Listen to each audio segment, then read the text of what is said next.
This is lesson 1.3 in our notes. So 1.3, it says solving equations with variables on both sides. We have not yet had variables on both sides, so this will be a little bit different. We don't have any notes or terms that we need to learn. However, there is a process now, and you should write this down, to solving equations. When you come across an equation, first and foremost, you should distribute on both sides. Sometimes you don't need to distribute on both sides, but if there is the need to distribute, take care of that on both sides. Then you will collect like terms on each side of the equal sign. And then the new thing for today, make sure you get the variable all on one side. And to do that, you will either have to add it or subtract it away from one side to get them all on the other side. If you do those three things, then you will be down to a normal two-step equation. We always add or subtract, and then we multiply or divide to finish it out. So we're going to go through a number of examples and then a word problem as well, and then we will be done. So take your time, pause the video if I'm going too fast. But here is our equation, 10 minus 4x equals negative 9x. So if I go through my steps, well, there is no distributive property, so I don't have to worry about that. There aren't any like terms to collect on the left side, nor are there on the right side. So the first thing that I need to do is get the variables on one side. I don't want to wipe this side out completely. Not that it's wrong, it just makes for an extra step, more work. So therefore, I'm going to get all the x's onto the right side. This is a negative 4x. So to make that 0 on this side, I will add 4x to both sides. So I'm going to get all the x's on one side. Negative 4 plus 4, 0. All I have left on the left side is 10. Negative 9 plus 4 is negative 5.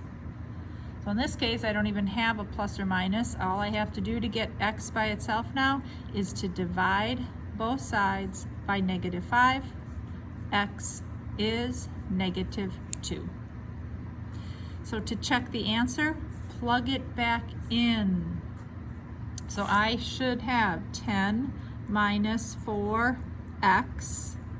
It should equal negative 9x. So wherever I saw an x, I replaced it with a negative 2. So on the right side, negative times a negative, that's positive 18. I need the left side to equal 18 as well. I have 10. Negative 4 times negative 2 is positive 8. So the two sides equal each other. I've checked my answer. All right, the next one. Oh boy, there is a fraction involved. If you are not good at fractions, you should get out your calculator. But this fraction is actually not that bad. How come? When I look at the denominator, it's a 4. And 4 actually does go into 32, and it also goes into 56. So when I distribute, I am going to be done with the fraction because 4 goes into both of those two numbers. So that's helpful. So here's my line. I'm going to distribute on both sides because I do have parentheses on both sides with a number in front. 3 times 3x is 9x. 3 times negative 4 is negative 12. 1/4 times 32. What is a fourth of 32? It is 8x. If you can't do that, then you need to type it into your calculator. Most calculators can handle fractions, so use a calculator, multiply it out. 1/4 times 56, it's a fourth of 56, so I believe it is 56 divided by 4, 14. Okay, 1/4. I don't have a calculator here that has fractions, so 1/4 is 0.25. And so if I multiply that by 56, I can get the answer that way. I can, on this particular calculator, I could take 1 divided by 4. Like I said, it doesn't have a fraction button, but I can do it that way, and then times 56. Oh, I guess you can't see the answer, it's on the other side, but use a calculator. So my next step would be to get the variables all on one side. So this is a positive 8x. I don't want x's over there. I'm going to get rid of them. Subtract 8x from both sides. This is gone because it equals 0. I'm left with 1x. You can put the 1 in front if you want. It's not necessary. Minus 12, and it equals 14. So it's only one step left to finish solving for x. Add 12 to both sides. So x is 26. To do the check, not so easy because of all of this equation going on. So I know some people were trying to do some things in your head. You obviously can't figure out what x is without solving. Okay, it's not going to work to do it in your head. So 3 times 3x minus 4 equals 1/4 times 32x plus 56. That's the check. In these parentheses where the x is, I'm going to put in a 26. Okay, so then I have to do some math to calculate and try and make sure that both sides equal each other. So when you follow order of operations, you have to work from the inside out. 3 times 26 happens to be 78. And I don't need to distribute here. You can, but there's no x, so I can just evaluate 3 times 74. So I can do this subtraction first since it's in the parentheses, and then 74 times 3 is 222. So let's hope I get that over here on this side as well. 32 times 26, seems kind of big, is 832. Plus 56, well, 832 plus 56 is 888. Guess what? 1/4 of 888 is. It's 888 divided by 4, which is 2, 2, 2. It worked out. Okay. All right, the last two, it doesn't say to check, and so I'm not going to check. But I am going to go through these two. I would pause the video, try them, and then watch me do them and see if you do them right.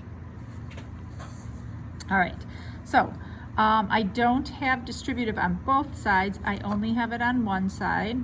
Oops, 15x, and then 3 times 2 is 6, and it equals 15x. So there's a problem. This is going to be important. If I try to get the x's all on one side, I don't want to wipe out this side completely, so I'm not going to subtract that 15. But if I subtract this one, well, something strange does happen. All of the x's drop out on both sides. What are you left with? 6 and nothing. Is this a true statement? No. Therefore, there are no solutions. There is no answer. Okay? And then the next one, something similar happens. So, -2 times 4, -8y.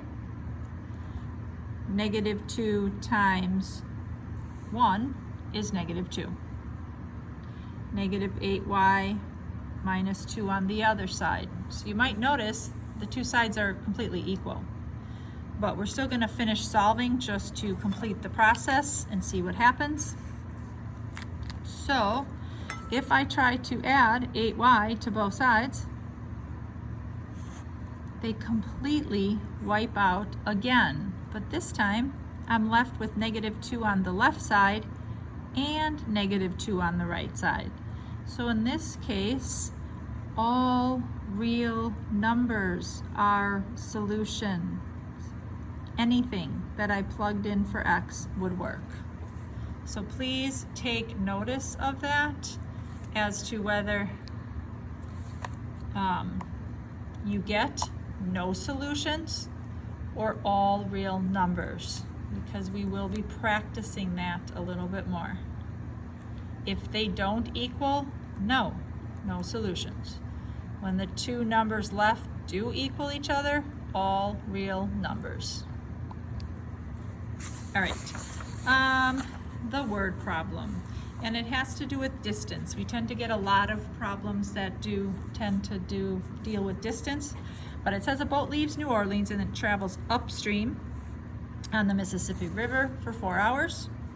The return trip takes 2.8 hours because the boat travels 3 miles per hour faster downstream due to the current. So how far does the boat travel upstream? And upstream, downstream, the distance is the same. So D, I guess we can use for distance. That's ultimately what we're trying to find. So, however, we have two different distances. When we are traveling upstream, remember, distance equals rate times time. So we don't know the rate, but we do know time was 4 hours for upstream. Downstream, same distance. And again, we know that the rate was 3 hours faster and the time was 2.8 hours. So these two distances will equal each other. So when I set up my equation, r times 4, that distance, rate times time, has to equal this rate times time because the distances are the same. So I do need to solve this equation, and the fact that the 2.8 is out here, it doesn't matter. You still have to distribute it. 2.8r plus 2.8 times 3 happens to be 8.4. This is the equation we're going to complete solving. So I have my equal sign. I need to get all the letters on one side. I'm going to subtract 2.8r. Gone. This actually equals 1.2r, and that's 8.4, and then I just have to divide. R is equal to 7. So the rate is 7. That's not what I was asking. Remember that the distance equals rate times time. So it's either r times 4 for upstream, or it's r plus 3 times 2.8 downstream. But either way, I'm going to plug in a 7. What is 7 times 4? 28. What is 7 plus 3? 10 times 2.8? 28. So either way, if I plug it into the upstream or the downstream, the distance traveled was 28 miles. So that's a difficult problem. Maybe watch the video again. Bye.